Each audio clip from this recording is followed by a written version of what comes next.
कोल्हापूर जिल्हा बॅडमिंटन असोसिएशनच्या स्थापनेला 50 वर्ष पूर्ण झाली आहेत. या सुवर्ण महोत्सवी वर्षानिमित्त राज्य आणि राष्ट्रीय पातळीवर यश मिळवलेल्या खेळाडूंचा सत्कार रेसिडेन्सी क्लब इथं आयोजित करण्यात आला. या कार्यक्रमासाठी आंतरराष्ट्रीय बॅडमिंटनपटू आणि पद्मश्री पुरस्कार विजेते प्रकाश पदुकोण, ध्यानचंद पुरस्कार विजेत्या बॅडमिंटन खेळाडू तृप्ती मुरगुंडे, शिवछत्रपती पुरस्कार विजेते श्रीकांत वाड यांना निमंत्रित करण्यात आलं होतं.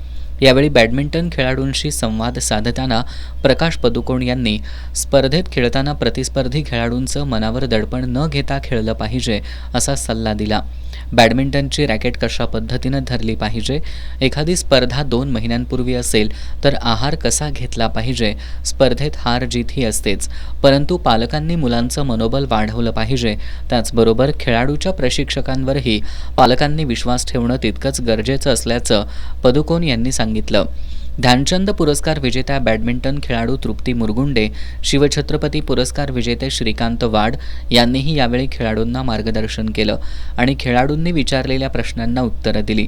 यावेळी कोल्हापूर जिल्हा बॅडमिंटन असोसिएशनचे अध्यक्ष सतीश घाटगे, उपाध्यक्ष विनोद भोसले, सचिव तन्मय करमरकर यांच्यासह पदाधिकारी आणि खेळाडू उपस्थित होते.